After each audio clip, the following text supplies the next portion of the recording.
Excellent. Oh, the music started.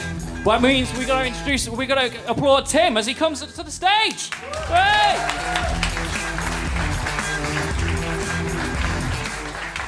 Hello. Oh, you've even found my old Twitter handle. I didn't even know I had that anymore. We're going to crash through basically my entire degree dedication in life. It's Athenian democracy. We're really going to have to bang on with this because, oh boy, I've tried to pack a lot into 5 minutes. Lewis, whenever you're ready. Fantastic. Okay, so quick vote. I know, audience interaction as well. Hands up, everyone who thinks that democracy is the best way to run society. Okay, guys, that's actually a minority of you. I know this is complicated, but you've now been outvoted. Philosophically, that puts you in an extremely difficult position. The thing is, I knew exactly how that vote was going to go, because guess what? If you're powerful and you've got a microphone and you can phrase the question how you want, you can make the result of any question that's supposedly democratic exactly how you want. It's the framers of the question that have the real power in a democracy. Now, a lot of people, for some reason, are questioning democracy at the moment. I can't think why that might be or what might have happened to, cause that. But another massive problem is that, a lot of polls have proven that public opinion doesn't always line up with the way that results actually go in elections. Basically, a lot of things have been quite disturbing for democracy. Now, questioning democracy is quite difficult. You've probably seen something parallel to this on Facebook, on social media, on whatever, saying that the people of the UK democratically voted Leave, so if you're a Ramona, just shut up. Now, that fails to completely understand how democracy works. Now, I don't want to be accused of more elitism than we're already accused of, but I think we should talk about ancient Greece for this. Right, this is the school of Athens. Right? All of these people in the picture, of Plato, Aristotle, the rest of them, infamously hated the democracy they lived in, absolutely despised it. And this is one of the two things it's basically famous for. All the very intelligent people whose writings we still read today hated it, and it made some phenomenally stupid decisions.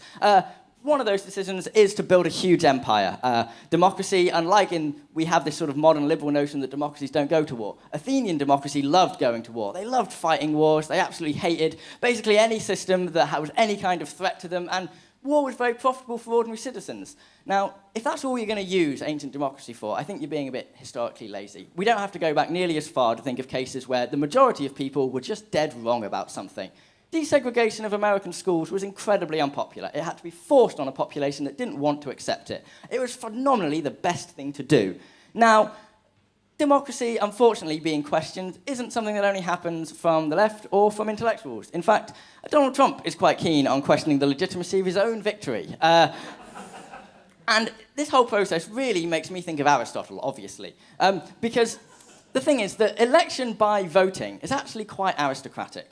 We assume that we can't really govern ourselves very well and that we don't really trust other ordinary citizens to govern us. So we vote for the sort of people that we think really would do a very good job of governing us. This vote, I know what I think is the most important use of the ancient world and ancient thought is to think, actually, another world is possible. Not necessarily desirable, but certainly possible. And political change is unfortunately inevitable. And we're going to have to think really seriously what kind of political change is going to happen. We're going to have to think with new ideas, fresh approaches, and an end to the kind of, well, the status quo works, so we'll just stick with that. The status quo isn't necessarily working. Okay, so I'm going to very quickly pitch what I think would be a better way to elect certain ministers. Rather than vote for a party, we should have a lottery. This is something that they did in ancient Athens. Now, the idea is that basically, instead of you voting for a party and then the party pick whose job it is, we all just have a big lottery and its names drawn out of the hat, and those people then have positions of power and responsibility. You might think, but what if we elect an idiot that way, someone who no one trusts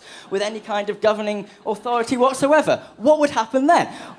Because obviously that never happens under our election system, just ever.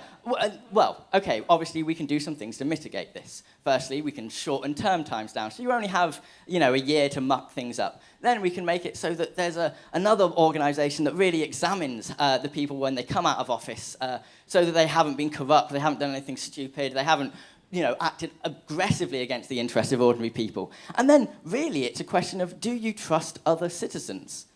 Well, if we don't trust other citizens, how are we going really to consider running a country? I think a more legitimate criticism would be, well, wouldn't this system create an overmighty civil service? Quite possibly. We'd have to think of other ways that we might be able to mitigate that. Have some positions elected by mandate, some positions elected by lot.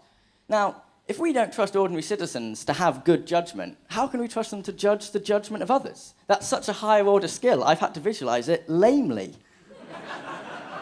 Awful. There's no good clip art for that. There's another significant problem, is that one of the reasons we don't trust other citizens to really work in our interests is we live in a far more pluralistic society than ancient Athens, which is fantastic, an absolutely fantastic thing. But that doesn't mean that we have to be unimaginative or we have to resign ourselves to the way things are as the best way to run democracy. I think all of these ideas, maybe including ostracism, I don't know, would have some kind of place in a modern political order if we were inventive with how we think about them. Really, the point of history is to know that another world is possible, and that may be an unpopular idea, but the popularity of the idea doesn't matter. Thank you.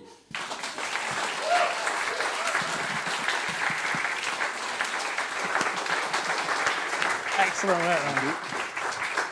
Tim McConnell!